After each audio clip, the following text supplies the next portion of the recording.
Hello everyone, आप सभी कैसे हैं फ्रेंड्स। मैं उम्मीद कर रही हूँ आप सभी बहुत अच्छे होंगे। अगर आप टीआरई 4 के स्टूडेंट्स हैं और आप स्पेशली 1 to 5 के लिए प्रिपरेशन कर रहे हैं और आपको मैथ से डर लगता है, आपका मैथ कमज़ोर है, आपको ये समझ में नहीं आ रहा है कि मैथ को कहाँ से पढ़ना शुरू किया जाए और उसको एडवांस लेवल तक कैसे ले जाया जाए, तो ये वीडियो आपके लिए होने वाली है। इसलिए इस वीडियो को लास्ट तक देखिएगा ताकि आपको एक सही आइडिया एंड अप्रोच मिल सके। 1 to 5 का मतलब ये होता है कि जब आपका सिलेक्शन होगा तो आपको 1 to 5 के बच्चों को पढ़ाना होगा। तो सबसे पहले हम देखते हैं फ्रेंड्स कि आपके एग्ज़ाम में मैथ का कितना वेटेज है। आपके एग्ज़ाम में 15 से 16 मार्क्स के क्वेश्चन पूछे जाते हैं मैथ से, जो कि काफ़ी इंपॉर्टेंट हो जाता है। मैथ एक ऐसा सब्जेक्ट है जो आपका रैंक डिसाइड कर देता है। अगर आपको इनके कॉन्सेप्ट आते हैं देन आपके सारे के सारे नंबर पॉकेट में हैं, जितने मार्क्स के पूछा जाए। अगर आपको नहीं आते हैं, चाहे आप जितना भी ट्राई कर लो, आपसे नहीं बनने वाले। तो कोई बात नहीं फ्रेंड्स, अगर आप इन सारे स्टेप को फॉलो करते हैं तो मैं आपसे वादा करती हूँ कि आपके एक भी क्वेश्चन एग्जाम में गलत नहीं होने वाले हैं। मैथ को स्ट्रॉन्ग करने की जो सबसे फर्स्ट स्टेप होता है वो होता है आपको कुछ बेसिक पता होना चाहिए। बेसिक इन द सेंस आपको एटलीस्ट 50 तक स्क्वायर याद होने चाहिए, 20 तक टेबल याद होना चाहिए, 20 तक आपके क्यूब याद होने चाहिए। ये सारी चीज़ें याद करने से क्या होता है ना कि आपकी जो कैलकुलेशन वो फास्ट हो जाती है, इम्प्रूव कर जाती है। अगर आप कुछ मल्टीप्लाई मेथड जान लेते हैं, कुछ एडिशन मेथड जान लेते हैं, कुछ डिवीजन रूल जान लेते हैं, तो ये सारी चीज़ें करने से आपकी जो आधी समस्या है तो यहीं पे ख़त्म हो जाती है। इतना करने के बाद जो सेकेंड स्टेप है फ्रेंड्स, वह है सर्वप्रथम आप 1 बुक और 1 टीचर पे स्टिक रहिए। मोस्ट ऑफ द स्टूडेंट ये गलती करते हैं कि बार बार वो अपने रिसोर्सेज को बदलते रहते हैं, इससे इनका डिस्ट्रैक्शन बार बार होते रहता है, वो एक चीज़ पे फोकस ही नहीं कर पाते हैं। मैं ये नहीं करी कोई टीचर गलत है, बट सबका पढ़ाने का अपना अपना स्टाइल होता है। हम कंफ्यूज कर जाते हैं, हम उन चीज़ पे फोकस नहीं कर पाते हैं। इसलिए आपको ये ध्यान रखना है कि आप कोई भी एक टीचर को पकड़िए और एक सोर्स को पकड़िए, सोर्स को लिमिटेड रखिए। इतना करने के बाद अगर आप हमसे पूछें कि कौन सा बुक अच्छा होगा और कौन सा टीचर अच्छे होंगे, तो बुक आप खरीद सकते हैं गगन प्रताप का, एंड जो टीचर है वो गगन प्रताप इज द बेस्ट। इतना करने के बाद आपको जो सेकेंड स्टेप करना है वो है सर का सबसे पहले सिंप्लीफिकेशन और नंबर सिस्टम को आपको पढ़ लेना है। क्यों ये पढ़ना है? क्योंकि ये जो चैप्टर है ना आपके कैलकुलेशन को हलवा बना देती है, हलवा।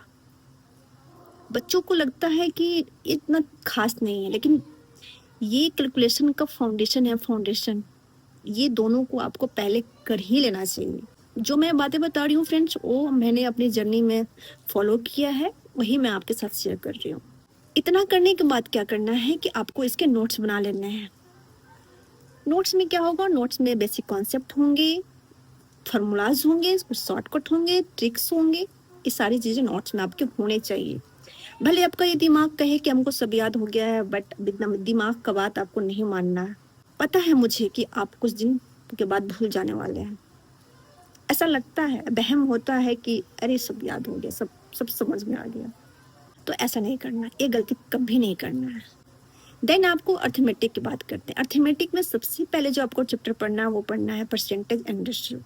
क्यों पहले? क्योंकि ये जो है ना अर्थमेटिक का आधार है, न्यू फाउंडेशन है। और ये आप अच्छे से कर लेते हैं तो बाकी सब कुछ जान ही नहीं है।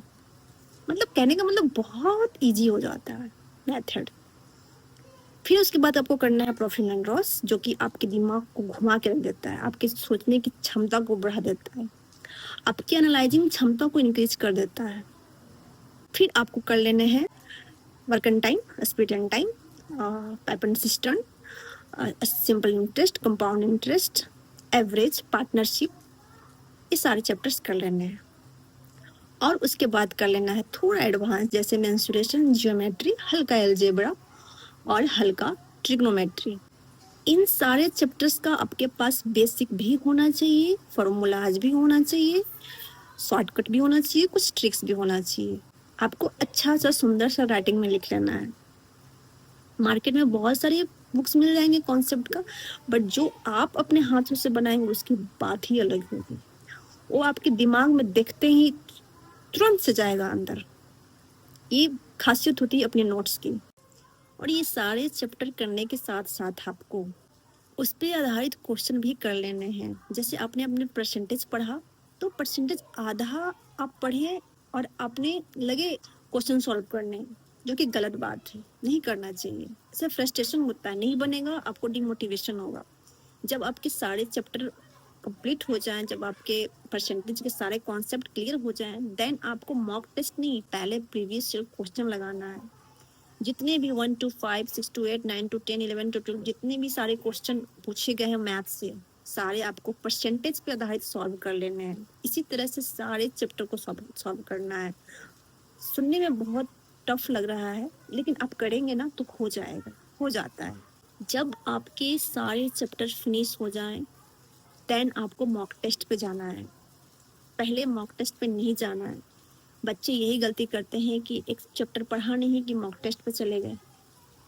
एक चैप्टर पढ़ने से तो मॉक टेस्ट नहीं होने वाले, नहीं होगा, आपको डिमोटिवेशन होगा। इसलिए सारे चैप्टर को हो जाने दीजिए, देन आप मॉक टेस्ट पे जाएं।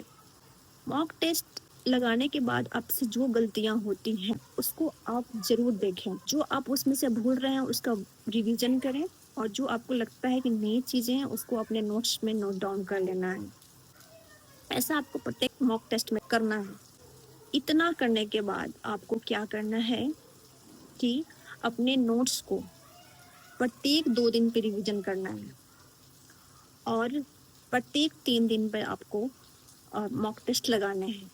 जब आप ये स्ट्रैटेजी 5 से 6 महीने रखेंगे ना, तो आपकी जो लेवल है एडवांस लेवल तक पहुंच जाएगी। शुरुआत के 2-3 महीने आपको बहुत कष्ट होंगे, बहुत थोड़ा मेहनत ज़्यादा लगेगी, लेकिन जैसे जैसे आप कंटिन्यूटी बनाए रखिएगा वैसे वैसे जर्नी आसान होती जाएगी, और लास्ट में आपको बहुत इजी हो जाएगा। जब मॉक टेस्ट आप लगाना शुरू करेंगे उसके 2 से 3 महीने बाद आपके अंदर मैथ को लेकर एक अलग ही कॉन्फिडेंस आ जाएगा। मैं विश्वास के साथ कह सकती हूँ कि आपके जो मैथ है ना, वो एग्जाम में एक भी गलत नहीं होने वाले हैं। By hook and by crook आप सॉल्व कर ही देंगे। या तो आप ऑप्शन से करें, या फिर कॉन्सेप्ट से करें, या फिर फॉर्मूलाज से करें, या शॉर्टकट ट्रिक से करें। इतना कर लेने के बाद आपको दिक्कत नहीं होने वाली है। चाहे आपका एग्जाम दूर ही क्यों ना हो, आपको बार बार रिवीजन एंड बार बार प्रैक्टिस नोट्स का करते रहना है। नहीं करेंगे फ्रेंड्स, लगातार 1 से 2 महीने छोड़ देंगे, आपने जितना भी पढ़ा सब स्वाहा हो जाएगा। तो ऐसी गलती आप नहीं करेंगे। अगर मैं इसे एक वाक्य में बोलूं तो आपको मैथ से प्यार हो जाएगा। बस इन सारे स्टेप को आप फॉलो कीजिए, फिर देखिए मैथ का जादू। ऐसा लगेगा कि बस इससे तो इजी कुछ हो ही नहीं सकता है। This is the easiest subject. Thank you friends. आपको वीडियो कैसा लगा आप जरूर कमेंट सेक्शन में कमेंट कीजिएगा।